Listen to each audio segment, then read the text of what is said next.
제9시 기도 시간에 베드로와 요한이 성전에 올라갈새 나면서 못 걷게 된 이를 사람들이 메고 오니 이는 성전에 들어가는 사람들에게 구걸하기 위하여 날마다 미문이라는 성전문에 두는 자라.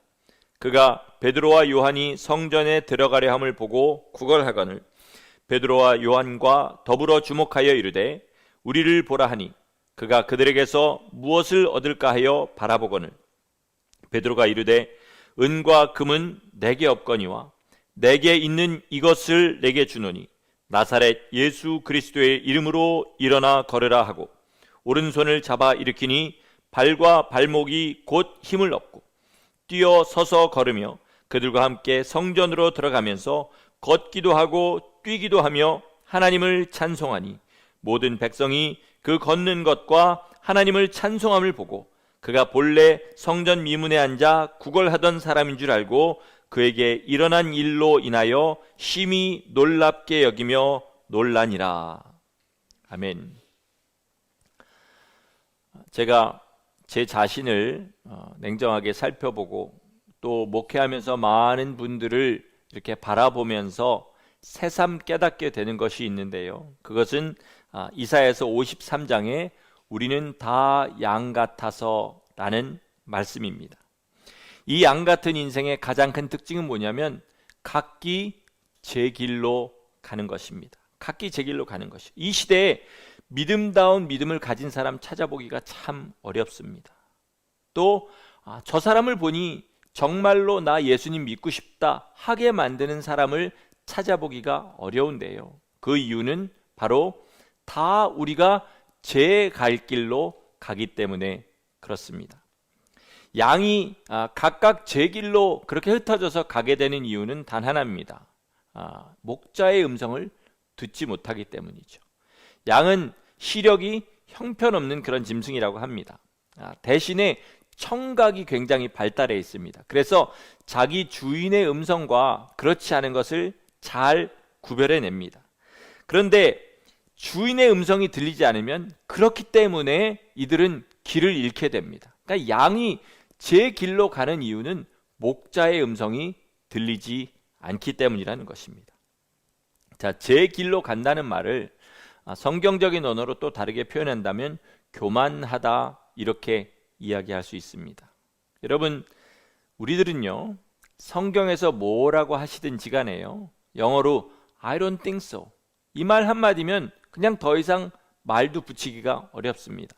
목회자가 뭐라고 성경을 가지고 사람들에게 조언할 때 목사님은 그렇게 생각할지 모르지만 저는 그렇게 생각하지 않습니다. 한마디면 더 말을 붙일 수도 없어요.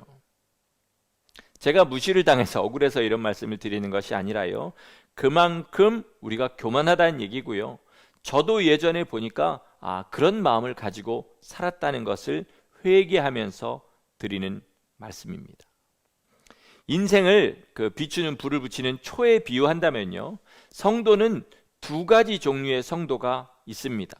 하나는 뭐냐면 예수의 이름을 심지 삼아서 자기의 영광을 밝히는 사람들입니다. 예수님의 이름을 태워서 자기의 영광을 밝히는 사람. 또 하나는 자기 인생을 태워서 예수님의 영광을 나타내는 사람입니다. 우리 모든 성도는 이 두 가지가 어떤 식으로든 이렇게 섞여 있습니다. 그러나 예수님의 이름을 이용해서 자기의 영광을 나타내는 사람, 그 마음이 많으면 많을수록 그 사람은 교만한 사람입니다. 교만한 사람이에요. 이 교만을 이기고 가장 안전하게 신앙생활을 할 수 있는 길은 뭐냐면요, 성경을 있는 그대로 믿고 있는 그대로 순종하며 살아가는 것입니다. 제가 왜 이런 말씀을 드리냐면요, 오늘 제가 여러분께 드리려고 하는 말씀이 좀 심각한 말씀이기 때문에 그렇습니다. 여러분, 이 말씀을 좀 심각하게 들으시고 자기 자신을 돌아보시기를 부탁드립니다. 오늘 본문은요, 제가 초등학교 때부터 읽고 들었던 그런 본문입니다. 제가 어릴 때도 노래를 좀 잘했지 않겠습니까? 그래서 이거를 가사로 한 어떤 찬송, 복음성가 같은 거를 아이들 앞에서 독창한 기억도 있습니다. 근데 이번에 읽을 때 제 마음에 비수처럼 꽂히는 말이 있었습니다. 보통 때는 전혀 주목하지 않던 말입니다. 그것은 뭐냐면 내게 있는 이것을 내게 주노니. 베드로가 그렇게 얘기했습니다. 내게 있는 이것을 내게 주노니. 이렇게 이야기한 것이죠. 베드로에게 있는 그것이 뭡니까? 곧 나사렛 예수 그리스도의 이름이라. 이렇게 이야기합니다. 왜 이 말씀이 충격이었냐면요, 여지껏 제가 당연하게 내게는 예수의 이름이 있다고 생각했던 그것이, 늘 가지고 있던 그 생각이 이 말씀 한마디에 흔들리는 것을 느꼈기 때문에 그렇습니다. 베드로가 가진 예수 이름과 내가 가진 예수 이름이 같은 예수 이름이라면 도대체 왜 이렇게 차이가 나는 것일까라는 생각을 하게 되었습니다. 정말 내 안에 이 예수 이름이 있을까라는 의심을 가지게 되었던 것이죠. 몇 가지 이유가 있는데요, 그 의심들을 여러분과 함께 좀 나눠보도록 하겠습니다. 가장 큰 의심을 하게 된 이유는 이겁니다. 사도들이 가진 예수 이름은 실체가 있었습니다. 실제적인 능력이 있었던 것이죠. 그래서 베드로는 감히 이렇게 얘기했습니다. 내게 주노니. 자기가 가지고 있는 것을 분명히 알았기 때문에 그것을 어떻게 사용하고 어떻게 줄 수 있는지도 알았던 것이죠. 여러분, 저와 여러분 안에 예수의 이름이 있다는 것을 어떻게 압니까? 물론 믿음으로 안다고 그렇게 얘기하지요. 제가 말하는 포인트는 뭐냐면, 왜 이들은 실체를 가지고 나누어 줄 수 있었던 그 일을 우리는 할 수 없느냐, 이 말을 드리는 겁니다. 이 말에 여기서 가장 큰 타격을 받는 사람은 접니다. 왜요? 목회자니까. 목사임에도 불구하고 베드로가 했던 그 일, 예수님의 이름을 나눠주는 그 일을 저는 할 수 없다는 것을 고백하는 것이나 마찬가지죠. 그러니까 가장 타격을 받는 사람이 하는 말이니까 여러분, 제가 여러분의 믿음을 타박한다고 생각하지 마시고 정말 냉정하게 한번 생각해 보시길 바랍니다. 이 다리를 고친 사람은요, 40여 세나 되었더라 이렇게 얘기합니다. 나서부터 여지껏 못 걸었다고 그랬으니까 40여 년 동안 한 번도 걸어보지 못한 사람입니다. 그런데 베드로가 자기에게 있는 예수 이름을 주었더니 어떻게 됐습니까? 걷기도 하고 뛰기도 했더라 이렇게 이야기합니다. 그렇다고 믿는 사람은 반드시 이런 이적을 행할 수 있어야 된다, 이 말씀을 드리는 것은 아닙니다.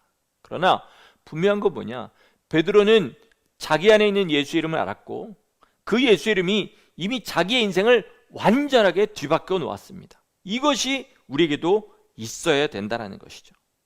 삶의 체계를 송두리째 바꿔 놓았습니다. 자, 해 아래 새 것이 없다는 말처럼요, 예전이나 지금이나 어떤 사는 모습들은 좀 다르겠죠. 자동차가 없었던 시절과 있는 시절 사는 모습은 다릅니다. 그러나 사람들이 기본적으로 사는 이유는 같습니다. 뭐죠? 더 가지려고 살고 더 누리려고 삽니다. 자기 소유를 위해서 살아갑니다. 그래서 자기 가족, 자기 재산, 자기 이름을 위해서 살아가는 이것은 같다는 것이죠. 그런데 이들이 예수의 이름을 가진 후에 그 삶의 방식 자체가 아예 바뀌어버렸습니다. 어떻게 해요? 사도행전도 여러 번 나옵니다. 자기 가진 것을 자기 것이라 하지 않고 많은 사람에게 내주고 더 이상 그 자기 소유를 위해서 살지 않는 삶의 체계가 바뀌어버린 거죠. 어떻게 이런 일이 일어났을까요? 그 이유는 너무 간단해요. 자기 소유보다 훨씬 더 가치 있는 일을 발견했기 때문에 그렇습니다. 예수를 믿는 믿음이 세상에 썩어질 소유를 쫓아 사는 삶보다는 비교도 할 수 없이 뛰어난 삶, 보배로운 삶인 것을 깨달았기 때문에 너무나 쉽게, 우리가 생각하기엔 너무나 어렵게 생각하는 그 일들을 그들은 너무나 쉽게 할 수 있었던 것입니다. 예수 이름을 가지기 전까지는 어떻게 하면 잘 먹냐, 어떻게 하면 좀 폼나게 잘 사나, 이거를 생각하며 노력하며 살았다면 이제는 그 이름의 영광을 위해서 살게 된 것입니다. 이 믿음이 분명하지 않은 것이 바로 우리의 삶에 예수님의 이름의 실체가 없는 이유라고 저는 믿습니다. 우리가 기도할 때 마지막에 예수 이름으로 기도합니다 이렇게 얘기하죠. 그런데요, 그거는 체크를 쓰고 마지막에 사인을 하는 것 같은 그런 요식 행위가 아닙니다. 바로 그 이름의 주인으로 사는 것을 이야기합니다.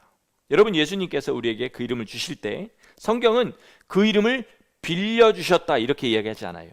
뭐라고 얘기하죠? 그 이름을 주셨다 이렇게 얘기합니다. 그러면 무엇을 얘기하느냐? 우리가 그 이름을 빌려 쓰는 자가 아니라 그 이름의 주인 되는 권세를 주셨다는 이야기입니다. 우린 그 이름의 주인이에요. US 시리즈는요, 미국의 보호를 받습니다. 만약에 해외에 나가서 어떤 어려운 일을 당하잖아요. 그러면 그 일이 알려지면 미국의 군대가 가서라도 그 사람을 구출해 가지고 옵니다. 왜 그럴까요? 그 이름 앞에 US라는 이름이 붙었기 때문에, 즉 유나이티드 스테이츠라는 이 나라의 주인 한 사람 한 사람이 바로 그들이기 때문에 미국이 그런 일을 해주는 것입니다. 그래서 미국의 대표 선수가 올림픽 금메달을 따면 미국 사람들은 다 즐거워합니다. 자, 우리나라에선 성이라고 하죠. 이름과 성 이렇게 얘기하는데 영어에는 그걸 뭐라고 하죠? 패밀리 네임이라고 합니다. 그 패밀리 네임을 같이 나누게 되지 않습니까? 그러면 어떤 일이 일어나는지 여러분 잘 아시죠? 그때부터 그 이름에 따르는 권리와 의무가 그 사람에게 생깁니다. 게이츠라는 라스트 네임을 가지고 한 집에 사는 사람들이 있으면요, 그 사람들은 지금 어떤 삶을 살고 있을까요? 재벌의 삶을 살고 있을 겁니다. 빌 게이츠의 가족들 말이죠. 미세스 게이츠, 미스터 게이츠 이렇게 되는 사람들은 재벌의 삶을 살고 있을 겁니다. 그러나 재벌이기 때문에, 자기 아버지가 빌 게이츠이기 때문에, 자기 남편이 빌 게이츠 때문에 겪는 불안함과 불편함도 분명히 있을 겁니다. 주님께서도 이렇게 얘기합니다. 예수라는 이름을 가지게 되면 그때부터 우리는 그 이름에 따르는 책임과 의무와 그리고 권세가 생기게 됩니다. 그런데 이 땅에서는 그 이름 때문에 좋은 일보다는 어려운 일이 더 많이 생기고 사람들의 눈으로 보기에요, 고난을 받게 된다, 이렇게 말씀하셨습니다. 그러나 사도 바울이 얘기했죠. 이 썩을 것을 가지고 그 이름을 위해서 살면 썩지 않을 영원한 것을 받게 된다. 그러니까 우리가 받을 영원한 영광이 이 땅에서 받는 고난과는 비교도 안 되기 때문에 그것을 믿는 사람은 어떻게 됩니까? 주님의 이름을 위해서 자기 삶을 내놓게 됩니다. 하지만 예수님의 이름은요, 어떤 우리가 가지고 다니는 스마트폰이라든지 자동차 키라든지 이것처럼 돈 주고 사서 호주머니에 넣고 다니는 그런 것이 아닙니다. 마치 패밀리 네임을 돈 주고 살 수 없는 것과 마찬가지입니다. 정말로 그 이름을 받으면요, 삶이 변화하고 그 변화된 삶이 예수 이름을 가진 증거입니다. 주님께서 우리에게 예수의 이름을 주셨다면 그러면 우리는 그 이름을 빛내기 위해서 살아가게 된다는 것입니다. 그 이름의 주인으로 살아가는 것이죠. 그런데요, 예수님의 이름을 빛내는 것은요, 각자 자기 나름대로 빛내는 것이 아닙니다. 주님께서 그 빛내는 방법을 가르쳐 주셨어요. 그것을 우리는 계명이라고 합니다. 자, 천지를 지신 하나님의 이름을 주셨어요. 여러분, 그 이름을요, 내가 세상에서 좀 잘 되고요, 어떤 어디 나가서 상이나 훈장 같은 거 받고요, 내가 돈을 좀 벌고 명예를 얻고 여기서 이걸 가지고 하나님 앞에 영광을 돌린다, 이건 말도 안 되는 소리입니다. 가당치도 않은 것입니다. 주님의 이름을 영광을 나타내는 방법은 오직 주님 뜻대로 사는 길 뿐입니다. 초대교인들이 가졌던 예수 이름과 우리가 가졌다고 하는 예수 이름이 다르다고 제가 생각하게 된 다른 이유는 이것입니다. 뭐냐면 그들은 예수님의 이름의 영광을 나타내기 위하여 목숨이라도 아깝지 않게 드릴 수가 있었습니다. 그런 시절을 살았으니까 그들은 목숨을 드렸겠지. 여러분, 이렇게 생각하시면 안 됩니다. 사실 그들이 박해를 받은 것은요, 당시의 신흥 종교인 기독교 때문이 아니었습니다. 그들이 기독교인으로 살았던 삶 때문이었어요. 여러분, 고대 근동지방에 종교가 몇 개 정도 있었을 것 같습니까? 수도 없이 많았을 겁니다. 그런데 그 중에서 순수하게 그 신앙 때문에 로마의 세상의 박해를 받은 종교는 몇 개나 있을 것 같습니까? 제가 인터넷 찾아봐도 안 나와서 잘 모르겠지만 분명히 기독교 외에는 없었을 거라고 믿습니다. 그러므로 그들이 박해 시대를 살았다기보다는요, 그들의 신앙이 박해를 불러들였다, 그들의 신앙의 삶이 박해를 불러들였다, 이렇게 생각하는 것이 맞습니다. 역사적으로도요, 특별한 부흥의 시대, 그러니까 온 나라가 기독교를 추앙하던 그런 시대를 살아간 사람들 빼고는요, 다 믿음의 삶을 산 사람들은 박해를 받았습니다. 그 신앙이 뭐냐? 정말 그리스도께서 거짓 없이 삶의 모든 순간을 통하여 그들의 전부가 되는 그런 삶이었다는 것입니다. 여러분, 제가 묻겠습니다. 한번 잘 생각해 보세요. 결혼 안 하신 분들에게는 해당이 안 되는 이야기겠지만, 여러분의 배우자가요, 진짜 예수님 때문에 자기의 가진 것, 목숨까지라도 다 내놓으려고 한다면 여러분은 그의 동역자가 되실 것 같습니까? 저는 아니라고 생각합니다. 대부분은 처음에는 좀 방관하고 동조하는 것 같다가 나중에는 박해하기가 쉽습니다. 왜 예수 믿으면서 다른 사람 안 하는 이런 짓을 하고 나는 살아야 되냐? 왜 나는 이런 고생을 하고 살아야 되냐? 아마 대부분은 그렇게 될 거라는 거죠. 그러면 당하는 사람의 입장에서는요, 박해가 정말 즐거울까요? 정말로 박해가 즐거울까요? 자기 가족도 그렇게 자기를 박해하는 그것이 즐거울까요? 아닙니다. 조금만 양보하면 피할 수 있는 박해를 왜 그렇게 받게 될까요? 그것은 진짜로 보배를 발견했기 때문에 그렇습니다. 조금 세속적이지만요, 예수님의 이름을 위하여 살아가는 이 삶을 투자라는 것을 좀 비교해서 말씀을 드려보겠습니다. 여러분, 뭔가에 이제 내 돈을 투자한다고 한번 생각해 보시겠습니다. 얼마나 내가 그걸 투자하는지는 뭐가 결정할까요? 뭐가 결정할까요? 얼마나 내가 그것을 믿는지가 결정하게 됩니다. 그렇죠? 만약 우리가 한 달 후에 100배가 오를 것이라고 생각하는 것을 100% 믿는다면 그 증거는 뭘까요?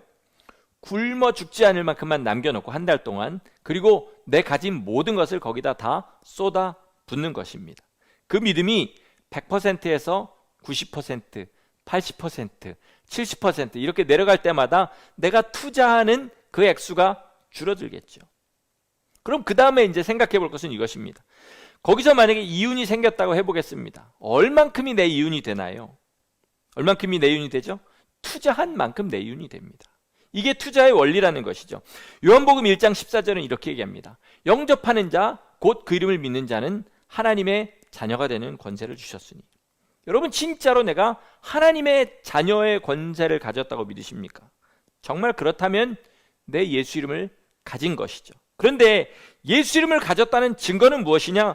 그 이름의 영광을 위해서 무엇이든 한다는 것입니다. 무엇이든 한다는 거예요. 삶을 다 던져서 투자한다는 것입니다.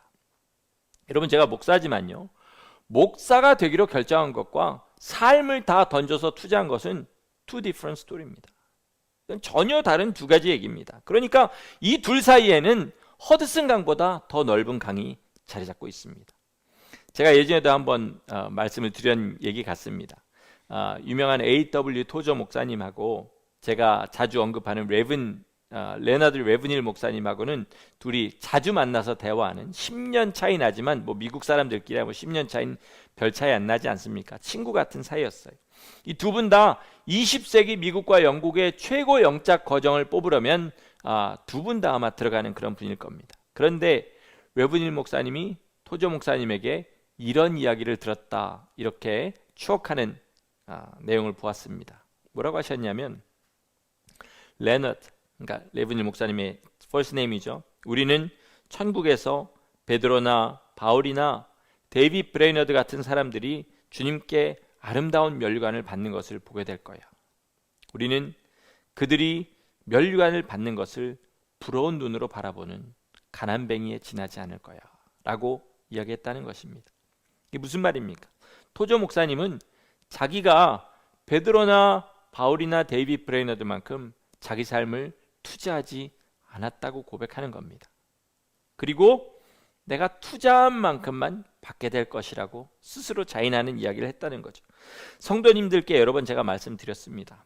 여러분, 여기서 조금 더 살겠다고, 조금 더 쌓아놓겠다고 예수님의 이름의 영광을 위해서 투자할 그 귀중한 것들을 허송하는 사람들이 너무 많습니다.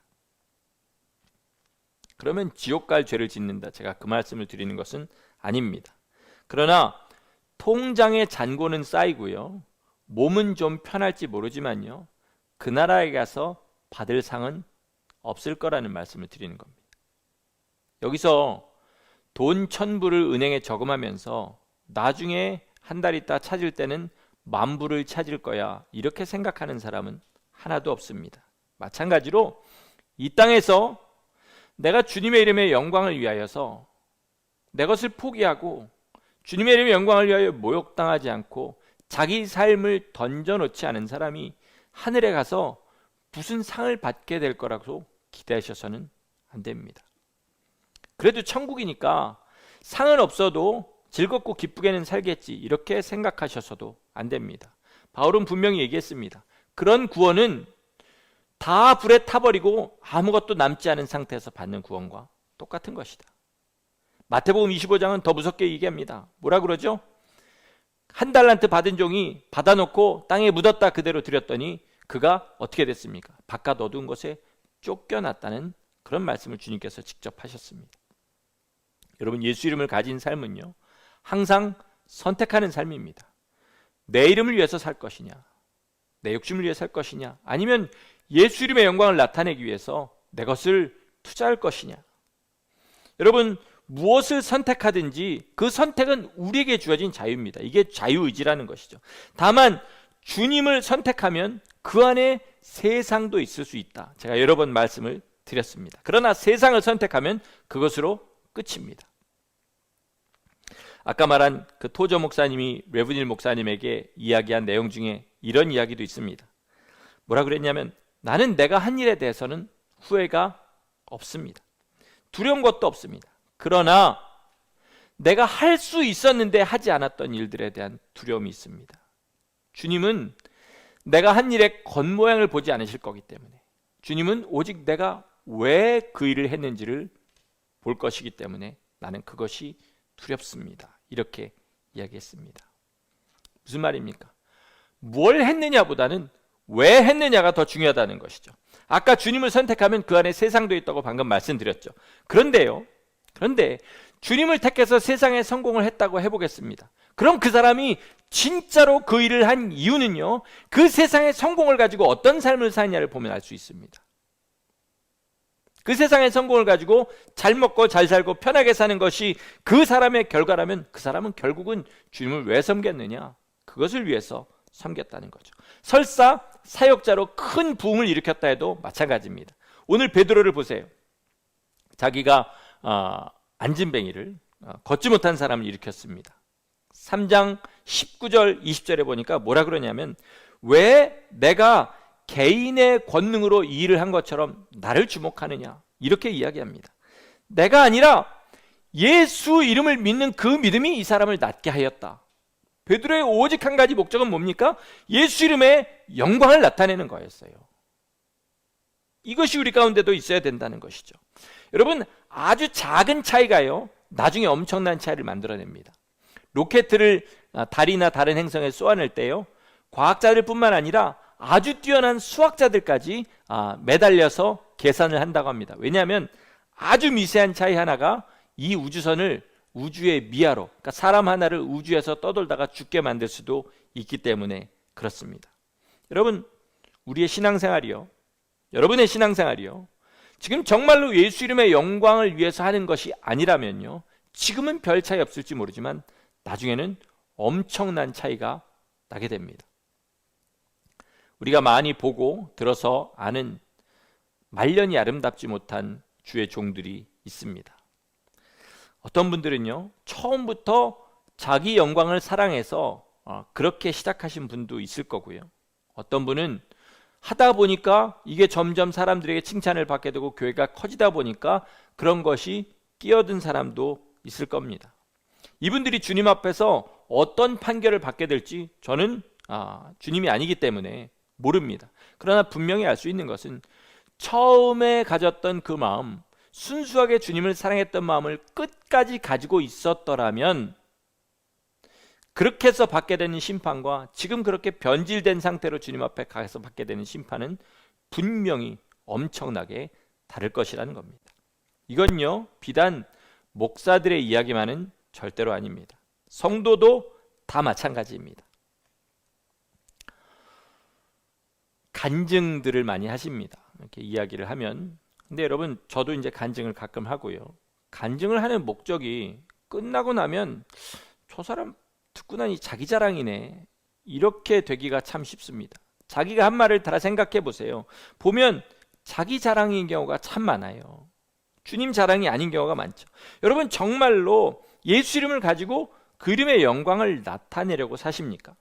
아니면 11조 하듯이 내가 세상에서 받은 영광 중에 열의 하나 정도 조금 이렇게 주님 앞에 드리는 그런 삶을 살아가십니까? 아까도 말씀드렸지만요, 내가 이 지구상에서 사람으로 받을 수 있는 가장 큰 영광을 받아서 그거를 다 주님 앞에 드린다 할지라도요, 주님 앞에는 휴지 쪼가리만한 가치도 없습니다. 그것도 화장실에서 쓰고 버린 휴지 쪼가리만한 가치도 없습니다. 여러분, 우리가 믿는 이유가 중요합니다. 삶이 없는 사람은 아예 말할 필요도 없어요. 그러나 그럴듯한 삶이 있다 할지라도요, 진짜로 그 삶의 이유가 뭔지를 우리는 반드시 확인해야 됩니다. 여러분 정말 그 예수 이름의 주인으로 그 이름을 빛내기 위해서 살아가십니까? 아니면 주님의 이름을 이용해서 내 이름을 빛내려고 그렇게 살아가십니까? 진짜 주님의 이름을 가진 사람, 정말로 주님의 이름을 가지고 싶은 사람에게는요, 다음 이 두 가지 일이 반드시 있어야 됩니다. 이야기하고 마치도록 하겠습니다. 첫째는 뭐냐면 회개입니다. 처음에만 회개하는 것이 아니라 날마다 회개하는 것입니다. 베드로가 3장 후반에 이렇게 얘기합니다. 너희가 회개하고 돌이켜 너희 죄 없이 함을 받으라. 이같이 하면 새롭게 되는 날이 주 앞으로부터 이를 것이요 또 주께서 너희를 위하여 예정하신 그리스도 곧 예수를 보내시리니. 자, 예수를 보내신다는 말이 무슨 말이죠? 성령님께서 그 이름을 가지고 우리 가운데 오시겠다는 것입니다. 회개는 뭐냐면요, 회개는 돌이키는 겁니다. 돌이키는 것은 단지 지난날에 내가 잘못한 것을 잘못했다고 시인하는 이것만이 아닙니다. 이제 더 이상 같은 죄를 짓지 않으려고 온 힘을 다한다는 말이에요. 예를 들어서요, 내 친구가 내 물건을 훔쳤다고 해보겠습니다. 그러면 우선 뭘 해야 되죠? 와서 잘못했다고 빌어야 됩니다. 그 다음에 뭐 해야 됩니까? 제 물건을 돌려줘야 돼요. 그리고 그 다음에는 다시는 제 물건을 안 가져가야 됩니다. 그런데 맨 앞에 그것만 하는 거예요. 나 잘못했어, 미안해, 네 거 가져갔어. 그래 놓고 내 물건을 안 돌려주고 계속 씁니다. 그리고 또 뭐 좋은 거 있으면 훔쳐가요. 여러분, 이거를 그 사람이 내한테 회개했다 이렇게 생각하시겠습니까? 우리는 하나님 앞에 어떻게 하나요? 우리는 분명한 건 있어요. 아무도 같은 죄를 다시 짓지 않겠습니다 라고 장담하거나 맹세할 사람은 없어요. 연약하기 때문에요. 그러나 적어도 성경이 우리의 죄를 드러낼 때 그것을 죄라고 인정하는 것, 그리고 다시는 그 죄를 짓지 않으려고 온 힘을 다하는 삶은 있어야 그것이 회개다운 회개입니다. 그러면 주님께서 그리스도 예수를, 즉 성령님께서 예수 그리스도의 이름을 가지고 우리 가운데 임하시게 되고요, 그리고 삶에서 회개할 때마다 주님 앞에 잘못했습니다 그러면서 자기 삶을 고쳐 나갈 때마다 우리는 더 성령으로 충만하게 될 줄 믿습니다. 두 번째, 성령을 받은 사람, 다시 말해서 예수 이름을 그 안에 가진 사람은요, 뭐 하냐면 전도합니다. 전도를 해야 합니다, 이게 아니에요. 전도합니다. 종이에 불을 붙이면 종이가 활활 타는 것처럼 정말로 성령님께서 예수 이름으로 우리 가운데 들어왔으면 그 사람은 전도합니다. 하게 돼요. 성령은 그리스도의 영이신데 그리스도께서 이 땅에서 뭐 하셨습니까? 공생의 기간 동안에 내가 전도하러 이 땅에 왔노라. 그리고 자나 깨나 쉬지 않고 전도하셨습니다. 그러므로 그 이름을 가진 사람은 전도합니다. 왜냐? 그 이름의 영광을 돌리는 길은요, 빌립보서 2장의 말씀처럼 모든 무릎을 예수 이름에 꿇게 하고 아버지를 높이는 것, 이것이라고 분명하게 성경은 선포하고 있기 때문에 그렇습니다. 나는 전도해도 잘 안 됩니다 이러시는 분들이 있어요. 근데 여러분 잘 알아두세요. 세상에서는요, 뭐 물건을 판다 그러면 몇 명을 접촉해서 얼마나 팔려고 노력했나를 보지 않고 몇 개를 팔았냐를 보고 보수를 줍니다. 그러나 전도는 그렇지 않아요. 네가 몇 명을 내 앞으로 인도해서 그 사람들이 거듭나니 주님이 이걸 보지 않으시고요, 얼마나 전도하려고 온 힘을 다했니 이거를 보십니다. 1000명한테 전도해서 한 명도 개종시키지 못한 사람과 10명한테 전도했는데 5명을 주님 앞으로 인도한 사람, 누가 더 주님 앞에 상을 받게 되겠냐. 물론 제가 그거를 뭐 다 알지는 못하지만요. 그러나 정말 같은 시간을 가지고 그런 삶을 살았다면 1000명한테 전하려고 온 힘을 다한 사람이 주님 앞에는 더 상 받는 사람인 줄 믿습니다. 여러분, 난 몰라서 전도 못해요. 전도할 마음은 여러분 다 있으시잖아요. 그런데 왜냐하면 성령님 우리 안에 계셔서 우리를 자꾸 전도하라고 하시니까. 그런데 전도하지 못하게 만드는 거 있죠. 난 성경을 잘 몰라. 난 말주변이 없어. 무서워. 이거 다 내려놓으시고요. 그냥 이 사람이 안 받아들여도 좋으니까 전도하시면 됩니다. 성령님께서 안에서 지금 여러분을 채근하시는 대로 그냥 사람 만나면 예수 믿으세요. 주님이 당신 위해서 십자가 지시고 부활하셨습니다. 예수님 믿으시면 천국 가게 됩니다. 이렇게 그저 전도하는 것, 이것만으로 주님 앞에 상을 쌓을 수 있습니다. 여러분, 전도하시기를 축원합니다. 말씀을 마치면서 우리 자신에게 다시 한번 묻겠습니다. 내게는 예수 그리스도의 이름이 있습니까? 정말로 나는 예수 이름이 있는 증거가 내 삶 가운데 있습니까? 처음에 말씀드린 것처럼요, 우리가 예수 이름을 가졌는지 의심해 볼 만한 근거들은요, 예수 이름을 가졌다고 우길 만한 그런 것들보다 훨씬 더 많습니다. 훨씬 더 많아요. 예수 이름이 내 안에 없는 거 아닌가 의심하게 되는 일들이 훨씬 더 많다는 것입니다. 이걸 아주 심각하고 냉정하게 자기를 돌아보면서 생각하시고 기도하시기를 바랍니다. 이건요, 절대로 손해도 아니고요, 자존심 상하는 일도 아닙니다. 이 일을 통해서 진짜 주 예수 그리스도의 이름이 우리 안에 있게 되기를 축원합니다. 그리하여서 넉넉하게 베드로처럼 남에게 나눠주고 전할 수 있는 참 성도의 삶, 예수 그리스도의 이름의 주인된 삶을 살아가시기를 예수 이름으로 간절히 축원합니다. 아멘. 기도하시겠습니다.